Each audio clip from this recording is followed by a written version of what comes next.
Hey listeners, we are so excited to let you be some of the first people to know that you can now pre-order our brand new book, Naked and Healthy. I'm so excited about this book. It might be the favorite book that we've ever been part of writing because it has not only some of our favorite stories, but so many practical ways for you to get healthier in every part of your life and every part of your marriage. And if you pre-order this book, not only are you going to be the very first to get it, but if you order at our site, nakedandhealthy.com, which is through our XO bookstore, if you order through that site, you will get a signed copy. Ashley and I are going to autograph it for you just as a thank you. And we're so excited for you to read this book. So go to nakedandhealthy.com and pre-order your copy of Naked and Healthy today.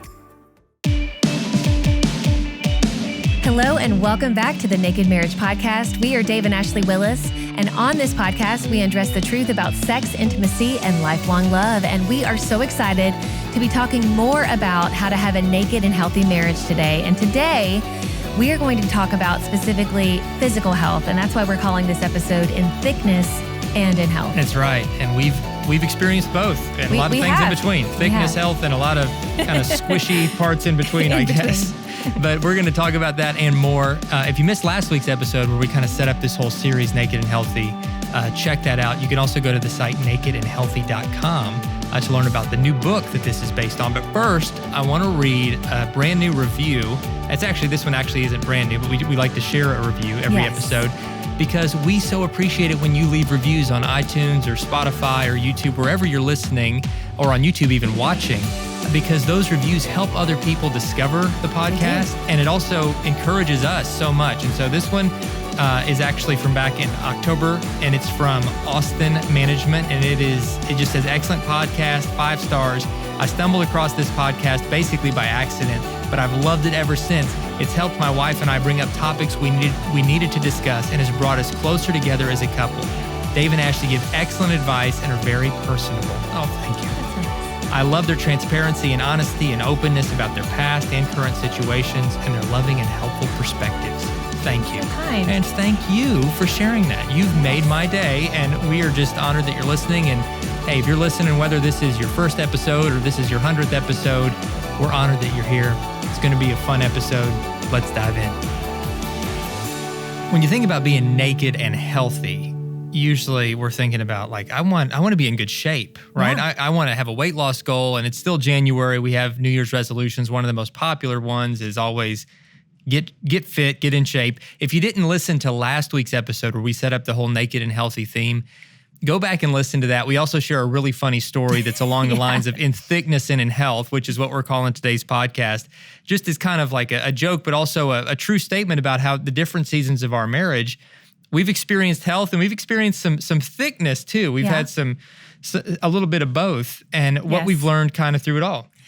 Exactly. So, we are definitely coming at you as two people who are not fitness models, although I think Dave could totally be that. No, I have very prominent love handles, but thank you. Prominent, that's funny. But, we do value our health. And I mean, at one time I was an aerobics instructor. I talk a lot about this and kind of our history as a couple in our book, Naked and Healthy, which you can get at nakedandhealthy.com. So I won't belabor the point here. But, we've gone through a lot of fluctuation. And like we said in last episode, a lot of times it's because when we're happy, we're celebrating and we're eating and we're not really watching the calories because we're feeling good. And we're like, I'm with the person I love. I don't need to starve myself to get his attention or anything like that, which you shouldn't have to do anyway. Just make sure we talk more about that in the book as well, about having healthy habits. But, I think sometimes when we're dating and when we're engaged, we're really watching that. And then we get married and we're happy. I don't need to worry about it anymore. But then before you know it, the scales numbers are going up. We're feeling like we can't fit in those jeans. We're maybe not sleeping as well. And then, we realize that we have to do something. And that's kind of our story. And it's not just been one story. It's been several stories throughout our marriage in different seasons where we've been really in good shape and then we kind of let it go because we're feeling good. And then we're, we're like, oh, we probably put on 10 pounds. We probably need to get back in gear and get in better shape. And so, it's an ebb and a flow. But I think we want to talk today about what are those things we can do, those practical things we can do to really move towards a a healthy lifestyle. Yeah. And, for us, I think one thing that has made a huge difference is just making activity a regular part of our life. Now, it has looked different in different seasons because, again, some of you listening are newlyweds and maybe you don't have kids yet. And so you're just, your time is your own and you can kind of set your own schedule. But once you have busy work schedules and you have children, it can be kind of hard to find the time to exercise. And so it's going to look different in different seasons of your marriage. But I remember in the beginning of our marriage, I was still a student at Georgetown College in Georgetown, Kentucky, and we had a gym on campus. Dave was working after he graduated. He worked as an admissions counselor. And so we could go to the gym on campus and we could walk the beautiful campus, and then when we, about 3-4 years later, we started having children. We decided to get a gym membership at the YMCA because that was a gym that included childcare. Once they were, I think, 6 months old, you could take a baby. We milked that. We milked it. No, we would.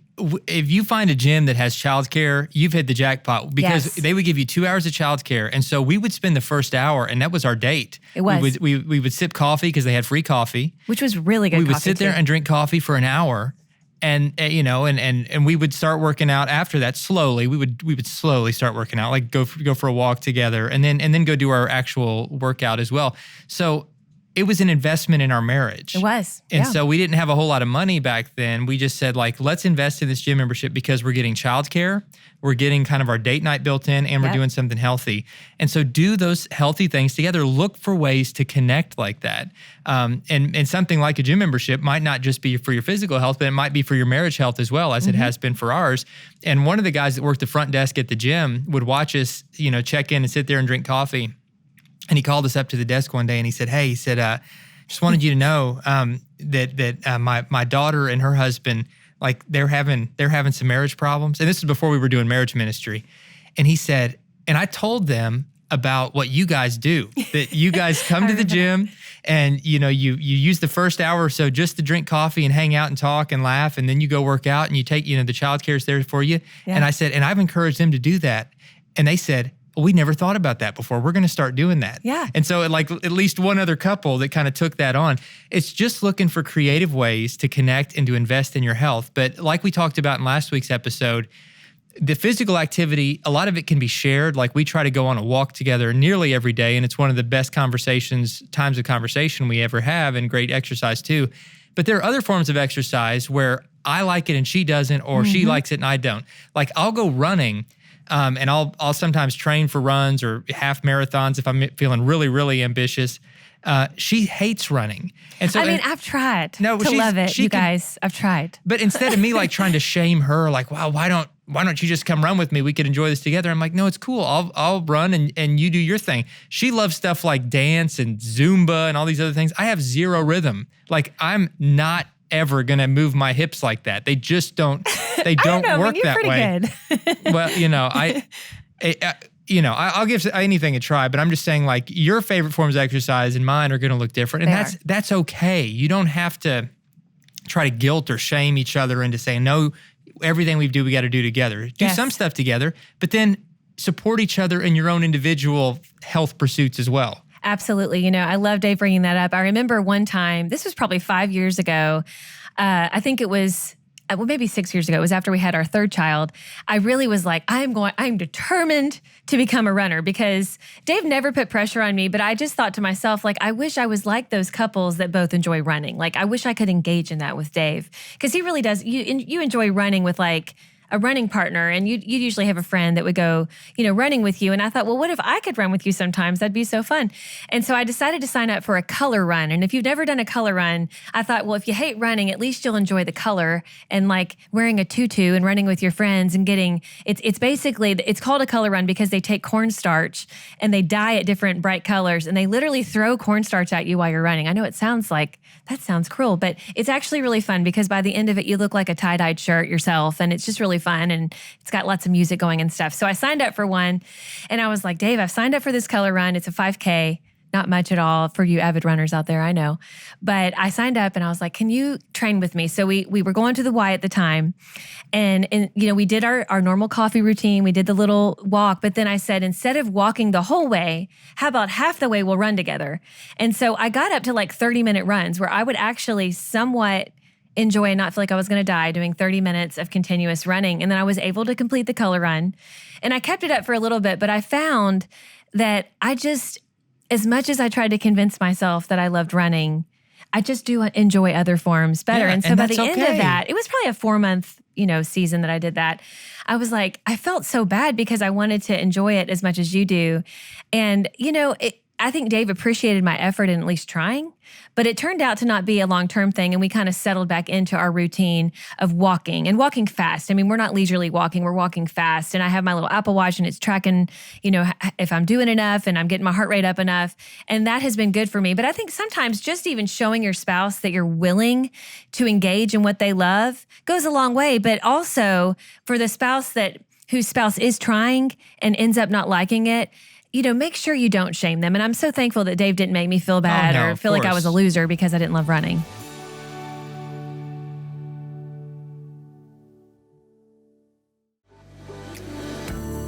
As you all know, we love a date night, and we definitely encourage couples to have a regular date night.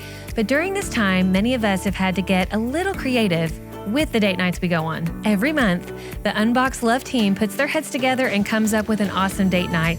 They plan activities that allow couples to learn about each other, experience something new together, and make memories that will last. And then they wrap all of that up in a box and send it to you, which is just awesome. And the themes are amazing. So each date is built on a theme. Past themes have been stuff like a trip to Italy, and the brand new one, 90s date night. And I am so excited about this. So in this box right now, there is a box of 1990s pop trivia, which I just geek out on. He does. And then a bunch of like snacks and candies that were available in the 90s that I haven't seen since. This is like opening a time capsule, taking me back to the 90s. And I just want to jump in the box and live there because I kind of loved the 90s.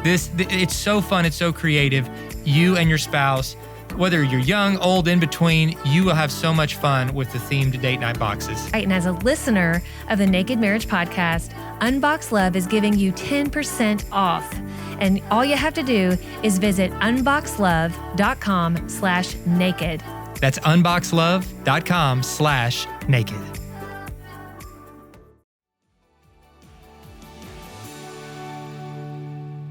Be a safe place for each other. We talked a lot about that and shared a story about that in the last episode as well, where you support each other. But for your own personal health, I think it's good to challenge yourself to just say, I want to be healthy. I don't have to have washboard abs or be able to bench press 500 pounds or run an ultra marathon or whatever. But I want to be healthy because it's biblical. And we talk about this in the book as well. But our bodies, the Bible teaches us, are not even our own. The Bible says that we need to honor God with our bodies. Like every part of our life, including our bodies, is something that God has temporarily entrusted to us, and we honor Him by how we care for it. Mm-hmm. And so when we take care of our body, it's going to help us to live life to the full, to have the energy to do all the things He's called us to do, to have the energy to be the best spouse and parent and whatever other roles God has for you to be, and not in a superficial way. Like our fitness goals shouldn't just be like based on these superficial things, but I think that we should have goals to say, I want to be married to you and alive to be married to you as long as possible, as long as health permits before God calls us home. And I want those years to be full with as much energy as possible. And I'm willing to face temporary discomfort to have permanent improvement in my health and in our marriage. And how do you get there? I'm going to brag on one of our kids here for just a second, because I'm so proud of this health journey that he's on right now. So we have 4 little boys. They're not even little anymore, really. Yeah, 2 of them are teenagers. Our second son is a 13-year-old. His name is Connor. Just this kid has a heart of gold, and I'm so proud of him.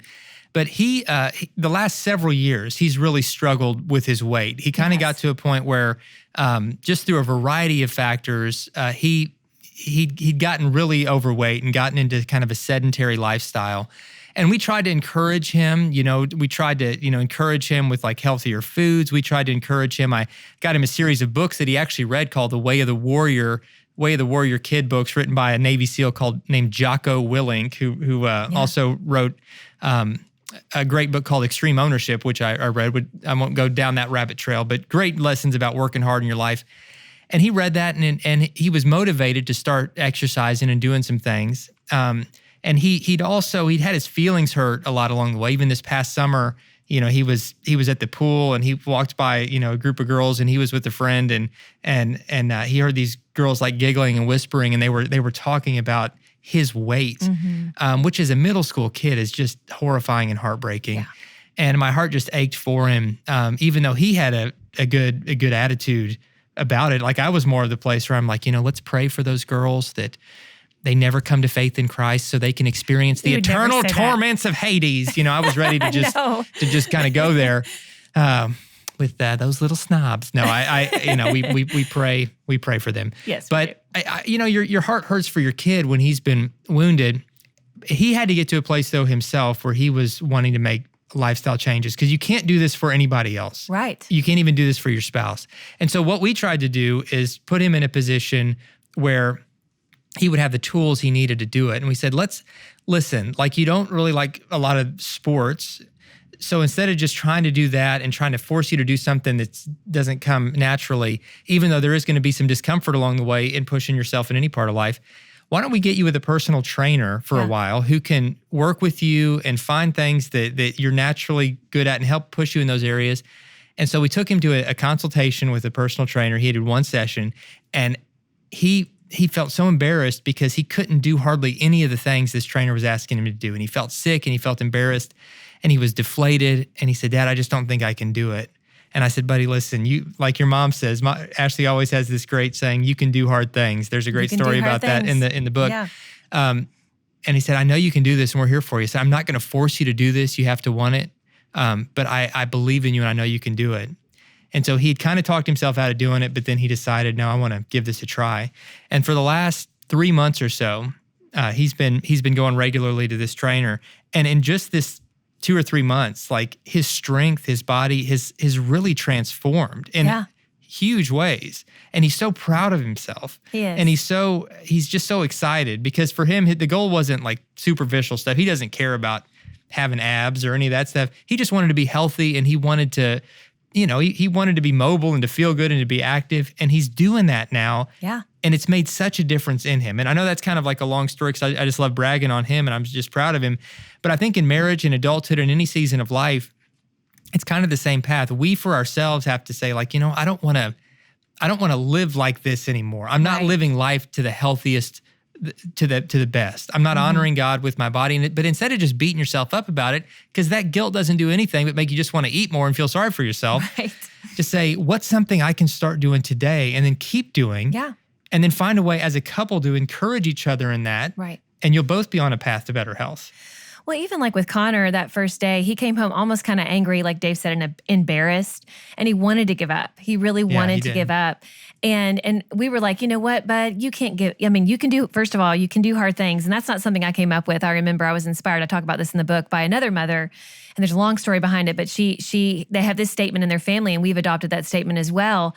But I told him too, I'm like, you got to give it another try because you can do this, And I think so many times, even as adults, we feel like that middle schooler, we feel like Connor and we're like, I'm just not cut out for this. Yeah. And I think that, one time or even a week or 2 weeks, we're not going to really know what we're cut out for. We have to give it more time. And as spouses, when it comes to, how can we be naked and healthy together? How can we support each other? It's encouraging each other in that way, not ever shaming each other, but saying, you know what?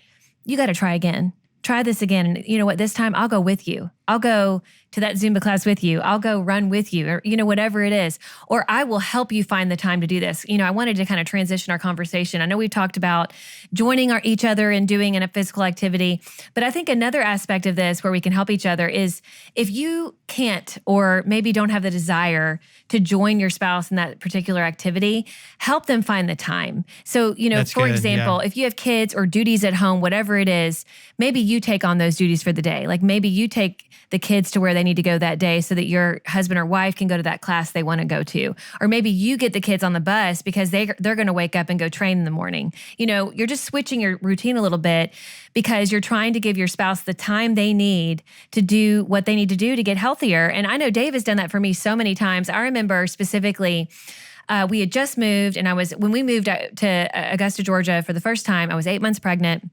And we had the baby, and I had kind of put on some weight that I kept on from the first pregnancy. And so I ended up having Connor happen to be that baby that I had. And I remember afterwards, 2 months after, I looked at myself and I just thought, it's not even just about the looks, but I don't look and feel like I want to. I'd kept on some weight from after I had Cooper, our first baby, and I just knew I had to do something. And I remember a girl at church came up to me and said, "Hey, I heard that you had taken dance for many years," which I did. I grew up dancing and I love dancing. And she said, "Well, we have this dance team at church and we get together. It's really more of like a small group where we just dance together, and sometimes we'll perform at church, but really it's just about exercise." And I was like, "Oh, I'd love to go. When do you all meet?" And she told me it was like 2 nights a week for like an hour or 2 at a time. And I immediately felt deflated because I thought, well, gosh, I don't know if I have the time for that. We've got these 2 small children, and then when Dave gets home from work, I just want us to spend time as a family. I think it's just not going to work out. So I went and told Dave about it, and I was kind of making excuses, and I was like, I know, isn't that cool that they have a dance team, and wouldn't that just be fun? But, I know that it's just not practical right now. It's just the wrong season. Maybe one day I can do that. And he immediately spoke up and said, no. This is perfect for you. You're made for this. Like, you're a dancer. And so you get to go be with other dancers and do it to praise the Lord and also get exercise. Like, to me, this sounds like a perfect thing that you've been looking for. And also, we just moved and you don't have any friends yet. It's a great place to meet people. Exactly. And so you made it happen for me. You helped me in that. So you were a partner, even though you weren't going to this dance group with me. You were helping me because you were helping me find the time and taking things off my plate to let me go there. And that's what we have to do for each other, because in marriage, you can't just say, well, I'm going to join the Zumba class whether you like it or not, or I'm going to go run every day at 5 a.m. and you just handle the kids. We have to talk to each other about the schedule and then get on the same page with it, but really help each other find that time. And I'm so grateful that Dave did that, because I ended up doing that dance team for years. I later on even led the dance team once our leader had to move. And it has just been like some of the best years of my life when it comes to friendship, like just making new friends and getting in shape. I ended up losing like 40 pounds, I think, and feeling great. I was in probably the best shape I've been in many years. And it was just so fun because I was doing it with other people also trying to get in shape. And I'm just so grateful that Dave really never made me feel bad about that and made it happen with me. Well, and I think Ashley touched on a lot of the really themes that kind of putting these into action steps that you can do in any marriage. And it's not about you having to be a dancer or you having to do one of these specific things, but it's about, one, in your marriage, prioritizing health for both of you, physical health, emotional, spiritual. We'll talk about all these in the weeks to come as a priority that's worth pursuing, and never being too busy for your health, because you're always going to be busy. There's never an ideal time, but you have to make time for these things because they matter. We make time for the things that matter. And then to help make that time, like Ashley said, serve each other. Volunteer to say, no, I got the kids that night, or I'm going to do this. I'm going to go do those chores that you would normally do, or run those errands so that you are freed up to do this. And let's do that for each other. But then also having the communication and mutual respect to serve each other and be on the same page and share your calendar and your goals, where you're not just giving ultimatums, saying, well, I'm going to do this. And then finally, supporting each other in every part of the process, never making your spouse feel like you would love them more if they looked a certain way, or you would love them more if they lost a certain amount of pounds. Because if it's ever about that, then the whole marriage dynamic is broken. It's just about wanting both of you to be healthy for the sake of the fact that you love each other. So I want you to be your best, but I love you just the way you are. And I couldn't possibly love you more than I do now. And I'm so attracted to you, and that I couldn't possibly be more attracted to you. I just want to do everything I can to serve you, to put you in a position where you can pursue health, and we can do that together, and we can serve one another in that way. Yeah. And so that's going to be what we continue to talk about in the weeks to come. Again, the book is called Naked and Healthy. You can get the book at nakedandhealthy.com. And we're so excited that it's going to be out here now, just in a month or so. Yes. But now it's time to transition to our weekly question. And we thank you guys who've written questions in to us at nakedmarriagepodcast.com. Today's question says this: my wife and I have been married for 5 years. Last year, I started talking to my ex out of the blue and things got out of control. We talked about meeting up, but we never actually did. We were both married and realized how wrong we were, so we stopped contacting each other. Should I tell my wife about this? Well, first off, thank you for having the courage to write this and share this.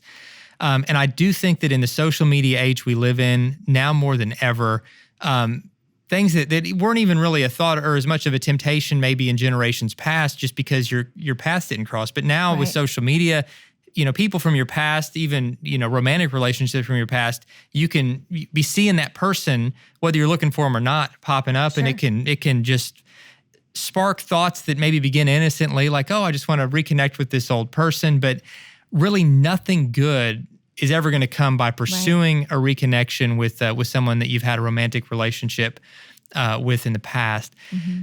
So that brings to the question, though, do I tell my wife about this? Sweetie, you want to go first? Absolutely. The short answer, yes. Absolutely. Because here's the thing, you both realized it got out of control. I don't really know what that entails, if that means it got physical or not. But even if it didn't, even if you literally just had a couple of conversations they didn't online. Meet up, but it was, they never actually met up. But getting out of control, that makes me think there were some feelings. Right. And so you need to go ahead. I'm glad you shut it down. You both recognize this.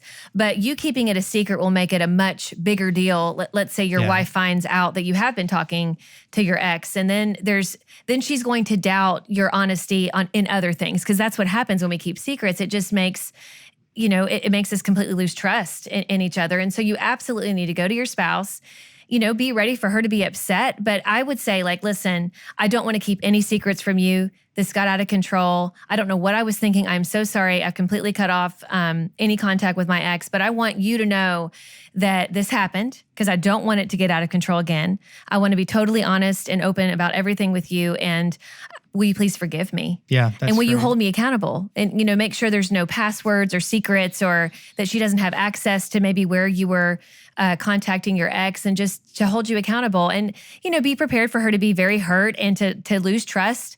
But I'm telling you, she won't lose as much trust in you when you tell her now earlier than she would if you waited and she found out on her own later. So you definitely need to go and tell her, even though it is going to be a hard conversation. These kind of things aren't easy, but it is going to be the right thing to do, because, she deserves to have all the facts, and she deserves for you to be honest with her. Yeah, and that really is a picture of what naked and healthy is all about. Nakedness is a picture of total transparency, vulnerability, and trust. And right now you're not naked because you're hiding this, you're covering. Yes. And the level of your honesty will determine the level of your intimacy. And so I think that you already know that the right thing to do is to tell her, which is why you wrote the question in the first place. And I commend you again for your courage in taking that step. But now it's time to take the big step, the only one that really matters here, which is to tell your wife, to have that conversation. Right. And if you're listening to this, wherever you are, if there's a secret that you're carrying that you know right now, your heart's racing because you know that there's something you need to tell your spouse, you do need to tell them. Don't carry that secret. Don't believe whatever lie or justification you've told yourself that's made you keep that secret. You need to be able to share that. And it might be a painful conversation, but in the long run, it's the healthiest thing for the marriage, and the only way that the marriage can really thrive and be healthy the way that God intended. That's right. Well, guys, thank you so much for listening to this. Again, the website for the book that we're talking about is nakedandhealthy.com. You can find all of our resources as part of the team at XO Marriage, including the calendar for upcoming events beginning next month in February and running through this spring. We're excited to finally be doing live events again. Go to xomarriage.com, and hopefully those will happen. Yes. But hey, even if they don't, there's a lot of good stuff at xomarriage.com that you want to see anyway. It can't be closed down. So check that out. That's right. And we will see you next time.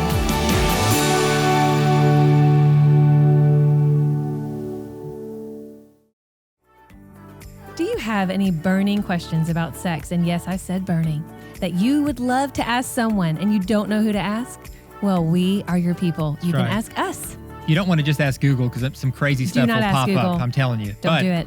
You ask us, and we will try to give you a straightforward, biblical, practical answer. And it doesn't just have to be about sex, by the way. Any of your marriage questions, we will do our best to answer them right here on the podcast. That's you can submit your questions at nakedmarriagepodcast.com. So ask anything, really. And it's confidential.